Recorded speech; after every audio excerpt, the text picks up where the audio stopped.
GST తగ్గింపు ఫలాలు రాష్ట్రంలో ప్రతి ఇంటికి చేరాలని, ప్రతి వినియోగదారుడికి తెలియాలని చంద్రబాబు నాయుడు గారు సూపర్ జీఎస్టీ సూపర్ సేవింగ్స్ కార్యక్రమాన్ని చేపట్టి విస్తృతంగా ప్రచారం కల్పించి ప్రజల అవగాహన పెంచి ప్రశ్నించే తత్వాన్ని అలవాటు చేయాలనే ఉద్దేశంతో కార్యక్రమాన్ని చేపట్టారు. ఆ కార్యక్రమం చేపట్టడానికి కూడా కొంతమంది మేధావులు, అతి మేధావులు, సోషల్ మీడియా యాక్టివిస్టులు ప్రశ్నిస్తున్నారు. అంటే వారికి అవగాహన ఉంది జీఎస్టీ తగ్గింపు వల్ల ఎంత ప్రయోజనం కలుగుతుందో ప్రశ్నించే వాళ్ళందరికీ తెలుసు. కానీ సామాన్యుడికి తెలియాలి కదా అనే ఉద్దేశంతో వినియోగదారులందరికీ ఏ వస్తువు మీద ఎంత జీఎస్టీ తగ్గింది, ఎంత శాతం తగ్గింది అన్న విషయాన్ని తెలియజేసి ప్రజల అవగాహన పెంచాలని చంద్రబాబు నాయుడు గారు ఆ కార్యక్రమాన్ని చేపట్టారు. చాలా వస్తువులకి జీఎస్టీ తగ్గింది, కొన్ని వస్తువులకి జీరో చేశారు. అది తెలియక సామాన్యుడు ఏదైనా వస్తువు కొనుక్కుంటాకి వెళ్తే అక్కడ కొంతమంది వ్యాపారస్తులు ఇంకా జీఎస్టీ వసూలు చేస్తూనే ఉన్నారు. అలా వసూలు చేసే వారిని ప్రశ్నించడానికే సూపర్ జీఎస్టీ సూపర్ సేవింగ్స్ ప్రచార కార్యక్రమాన్ని చేపట్టారు ముఖ్యమంత్రి నారా చంద్రబాబు నాయుడు గారు. ఆయనకేమి పని పాట లేక ఖాళీగా కూర్చుని ఇలాంటి పనులు చేస్తున్నాడు ఏంటి? సోషల్ మీడియా కూడా ఎలా తయారైపోయిందంటే అతి ఆలోచనలు, అతి పోకడలు. ఒక కార్యక్రమాన్ని చేపట్టి అవగాహన పెంచే దిశగా అడుగులు వేస్తూ ఉంటే దాన్ని కూడా ప్రశ్నించడాన్ని వారి విఘ్నతగా వదిలేయాలి మనం. మీరంటే 24 గంటల చేతిలో ఫోన్ పెట్టుకునో, వార్తలు చూస్తున్నో, టీవీలు చూస్తున్నో, సోషల్ మీడియాలోనో, ఫేస్బుక్లో, ట్విట్టర్లోనో ఎక్కడ కూర్చుని కాలక్షేపం చేస్తే కబుర్లు తెలుసుకుంటూ ఉంటారు. అందరికీ అవకాశం ఉండదు కదా. మీలాంటి వాళ్ళు మొత్తం మీద ఉంటే ఒక 5%, 10% మంది ఉంటారు. మిగతా 90% మంది పరిస్థితి ఏంటి? వారిలో అవగాహన కల్పించాలి కదా, అవగాహన పెంచాలి కదా. ఆ అవగాహన పెంచే కార్యక్రమంలో భాగంగానే ఆయన ఒక కార్యక్రమాన్ని చేపట్టి రూట్ లెవెల్ వరకు అందరికి ప్రతి విషయం తెలియాలనే ఉద్దేశంతో ఎమ్మెల్యేలని, మంత్రులని, ఎంపీలని, అధికారులని, కార్యకర్తలని, పార్టీ నాయకులని, మిత్రపక్షాలను కోరి ప్రతి ఇంటికి వెళ్ళి వివరించమని చెప్తున్నాడు ఆయన. దాంట్లో ఏం తప్పు ఉందో ప్రశ్నించే మేధావులు చెప్పాలి. ఆ మేధావులు నా స్నేహితులు కూడా కొంతమంది ఉన్నారు. చేసిన పనిని చెప్పట్లేదని చెప్పి దెప్పి పొడుస్తూ ఉంటారు. చెబుతా ఉంటే అది ఎందుకు చెబుతున్నారని చెప్పి మళ్ళీ అదే వ్యక్తులు ప్రశ్నిస్తారు. అంటే వీళ్ళు ఖాళీగా కూర్చుని ఎంత సమయాన్ని పనికి మాలిన విషయాల మీద వాళ్ళ సమయాన్ని వెచ్చిస్తున్నారో దీన్ని బట్టి అర్థమవుతా ఉంది. ఇక సూపర్ జీఎస్టీ సూపర్ సేవింగ్స్ పథకంలో భాగంగా రాష్ట్రంలో జరుగుతున్న ప్రచారం అసలు ఏ వస్తువు మీద మనకు తగ్గింది, ఏ వస్తువు మీద జీరో అయింది. మధ్యతరగతి ప్రజలు, సామాన్యులు వాడే 83 వస్తువుల మీద జీఎస్టీ జీరో అయింది. జీఎస్టీని తీసేశారు, ఎత్తివేశారు. గతంలో వ్యవసాయ ట్రాక్టర్ల మీద 12% జీఎస్టీ ఉండేది. ఇప్పుడు దాన్ని 5%కి తీసుకొచ్చారు. అంటే సుమారుగా ట్రాక్టర్ల మీద 7% జీఎస్టీ తగ్గింది. తద్వారా రైతులకు ప్రయోజనమే కదా అది.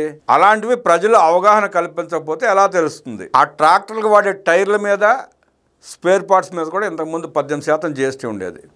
దాన్ని కూడా 5%కి తీసుకొచ్చారు. ఇవన్నీ కూడా రైతులకి ప్రయోజనం కలిగే కార్యక్రమాలు. రైతుకు ప్రయోజనం కలగటం అంటే రైతు పండించిన పంటకి ఖర్చు తగ్గితే ఆ ఖర్చు ఫలాలు ప్రజలకు కూడా అందుతుంది.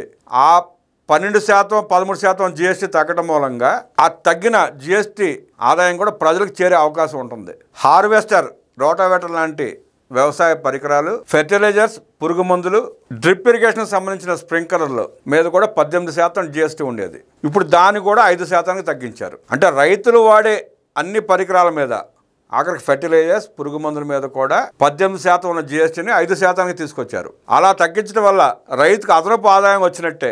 ఆ రైతుకు ఆ వివరాలు తెలియకపోతే ఆ ఫెర్టిలైజర్ షాపులోనో, ఆ మందుల షాపులోనో ఆ రైతు నష్టపోకూడదన్న ఉద్దేశంతోనే చంద్రబాబు నాయుడు గారు ఈ కార్యక్రమాన్ని చేపట్టి అవగాహన పెంచే ప్రయత్నం చేస్తున్నారు. గతంలో బియ్యం, పప్పు, ఉప్పులు, కోడిగుడ్లు రకరకాలుగా ప్రజలు నిత్యం వాడే వస్తువుల మీద 5% జీఎస్టీ ఉండేది. ఇప్పుడు దాన్ని శాంతం జీరో చేశారు. అంటే ఆ 5% జీఎస్టీ తగ్గితే అది ఆ కుటుంబానికి కలిగే వెసులుబాటే కదా.